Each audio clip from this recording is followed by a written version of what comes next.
Hello students, welcome back to your own learning platform Vedika Commerce Classes. Today we are going to do a next method of depreciation. और next method हमारा कौन सा होता है? Written down value method. इससे पहले हमने depreciation के स्ट्रेट लाइन मेथड से क्वेश्चन किए हुए हैं, प्रीवियस वीडियोस में है। अगर आपने नहीं देखा है तो एक बार देख लेना, ठीक है। तो without wasting time let's start the question of written down value method. और रिटन डाउन वैल्यू मेथड होता क्या है? रिटन डाउन वैल्यू मतलब हमारी कोई भी मशीन, कोई भी एसेट अगर यूज किया जाता है थ्रू आउट द ईयर या ईयर में कितने भी मंथ्स के लिए, पार्ट ऑफ द ईयर अगर यूज किया जाता है तो at the end of year depreciation लगता है। ये तो हमने स्ट्रेट लाइन के अंदर भी पढ़ा था, लेकिन यहाँ पे मेनली डिफरेंस क्या आएगा? स्ट्रेट लाइन के अंदर जो डेप्रिसिएशन की वैल्यू हमने एक बार कैलकुलेट कर ली थी, वही वैल्यू एनम वैल्यू हमेशा, चाहे हम जितने भी ईयर्स के लिए डेप्रिसिएशन बनाते रहें, मशीन अकाउंट बनाते रहें, सब में वही सेम वैल्यू यूज होती थी। लेकिन हम यहाँ पे कौन सा मेथड करने जा रहे हैं? Written down value method. Written down का मीनिंग है कि फर्स्ट ईयर के एंड में मशीन की जो भी वैल्यू बची है, अब नेक्स्ट ईयर हम उसको ब्रॉट डाउन करके लेके जाएंगे, और जब नेक्स्ट ईयर खत्म होगी तो उस टाइम पे हम वही वाला अमाउंट नहीं लेंगे डेप्रिसिएशन का।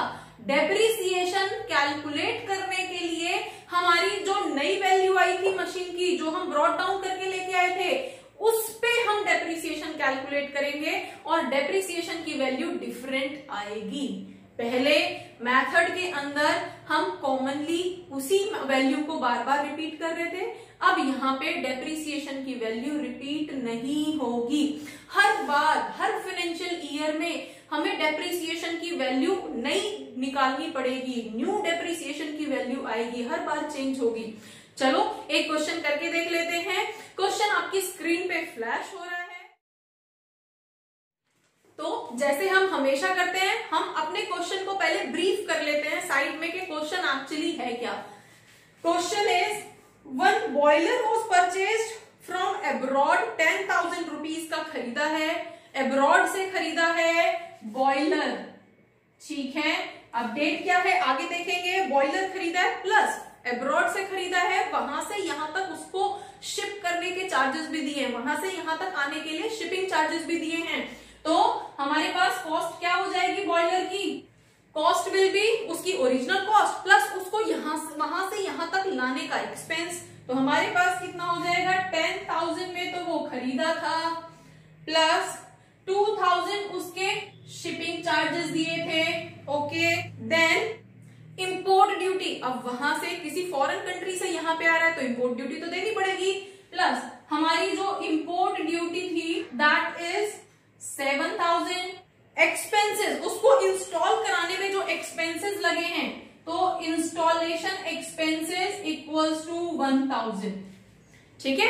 ये चार्जेस दिए गए हैं, ओके। देन आपसे पूछा गया है कि डेप्रिसिएशन कैलकुलेट करिए फर्स्ट 3 इयर्स के एट द रेट ऑफ 10%, ठीक है, with written down value method. Depreciation at the rate of 10% with written down value method, ठीक है। और कितने इयर्स का बनाना है हमें? 3 इयर्स का। फाइन, ये हमारा मेनली क्वेश्चन है। अब क्या करेंगे? पहले तो हमें यहाँ पे कॉस्ट निकालनी है, बॉयलर की एक्चुअली कॉस्ट कितनी है, कैपिटल एक्सपेंडिचर के नाम पे कितना खर्चा हुआ है। और कैपिटल एक्सपेंडिचर क्या था हमारा?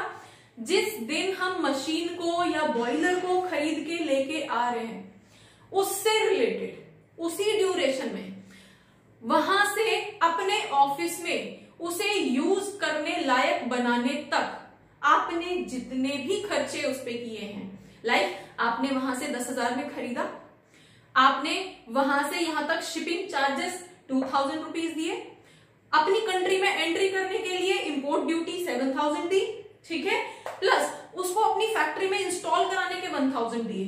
तो टोटल एक्सपेंडिचर कितना हुआ? टोटल क्या कॉस्ट आपकी कितनी हो गई? दैट कॉस्ट वुड बी 20,000, ठीक है। हम 10,000 नहीं लिखेंगे, 20,000 would be the value of that boiler. जो बॉयलर 10,000 का खरीदा था उसकी एक्चुअली कॉस्ट कितनी पड़ी? 20,000 और हम अपने मशीन अकाउंट के अंदर 20,000 ही रिकॉर्ड करेंगे। ठीक है, तो अपने अकाउंट के अंदर आते हैं। नाउ अकाउंट का फॉर्मेट क्या होता है? Date, particulars, amount and again by side date, particulars, amount.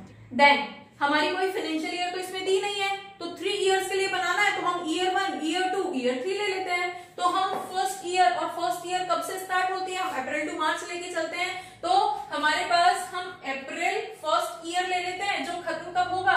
मार्च होगा। ठीक है, इसको हम ये भी बोल सकते हैं opening of the year and end of the year, ऐसे भी करके आप कर सकते हो। ठीक है, तो हमारी बॉयलर खरीदा कितने का गया? 2, एंट्री क्या हो जाएगी हमारी? Bank account. अब हमारे पास यहाँ पे एक ही मशीन है, एक ही बॉयलर है, तो हमें उसको A B C D करके रैंकिंग करने की तो जरूरत है नहीं। अगर हमारे पास मल्टीपल मशीन्स होती तो हम A machine, B machine, A को खरीदा, B को खरीदा, C को सेल किया, व्हाटएवर, इस तरह से हम उसको कैटेगराइज करते, तो यहाँ पे जरूरत नहीं है। देन हमने कितने का किया है बॉयलर? 20,000 का। ठीक है, ना कि 10,000 का। अब ईयर कंप्लीट हो जाएगी तो हम उसकी रिकॉर्डिंग कैसे करेंगे? मार्च में कंप्लीट हो जाएगी, तो एंट्री क्या होती है? Bye depreciation account. अभी तक आप स्ट्रेट लाइन मेथड कर चुके हो तो आपको पता है कि कौन सी एंट्री होती है, तो वो हम यहाँ पे कर रहे हैं। और डेप्रिसिएशन कितना लग जाएगा? 20,000 टोटल, और डेप्रिसिएशन हमारा क्या दे रखा है? 10%, और 10% कितना रहेगा? 2,000। 20,000 का 10% 2,000, तो हमारे पास यहाँ पे 20,000। फर्स्ट ईयर हमारी कंप्लीट। अब यहाँ पे हम क्या करेंगे? At the end of financial year क्या निकालेंगे? बाय बैलेंस सीडी, और बैलेंस सीडी हमारा कितना हो जाएगा? 18,000। ठीक है, अब इस 18,000 को क्या करेंगे? ये हमारा क्लोजिंग स्टॉक था, तो इस क्लोजिंग स्टॉक, फर्स्ट ईयर का जो क्लोजिंग स्टॉक है वो सेकेंड ईयर का ओपनिंग स्टॉक बन जाएगा। ठीक है, तो हमारे पास नेक्स्ट फाइनेंशियल ईयर जब सेकेंड ईयर स्टार्ट होगी तो क्या होगा? To balance BD, brought down करके लेके आ रहे हैं। ठीक है, अगेन हमने और कोई ट्रांजेक्शन की नहीं है, तो at the end of financial year हमारी एंट्री क्या हो जाएगी? Bye depreciation account.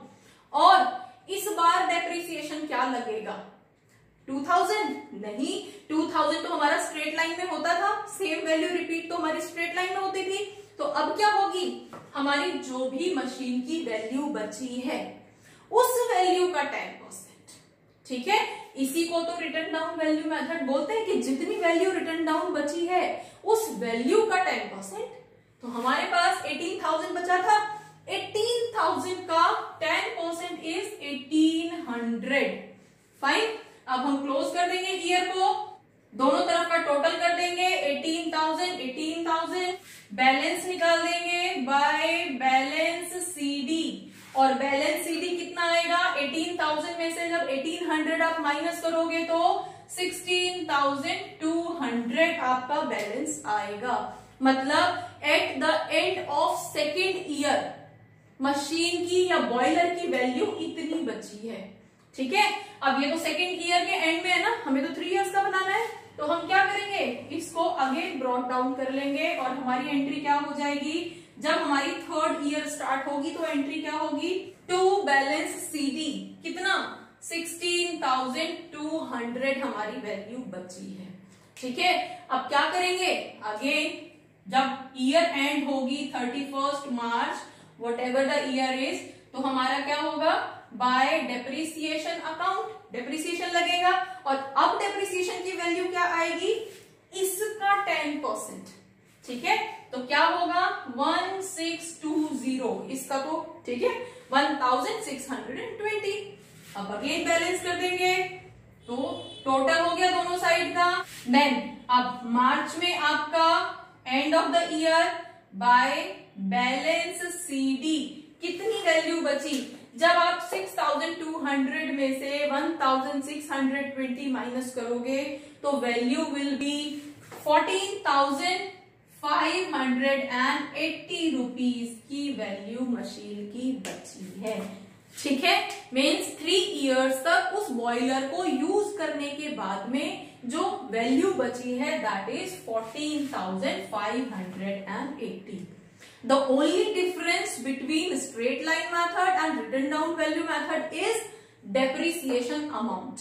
तो डेप्रिसिएशन का अमाउंट हम स्ट्रेट लाइन में हमेशा सेम लेते थे और रिटन डाउन में हर बार डेप्रिसिएशन फ्रेश कैलकुलेट करना पड़ेगा उस वैल्यू का जो हम ब्रॉट डाउन करके लेके आ रहे हैं।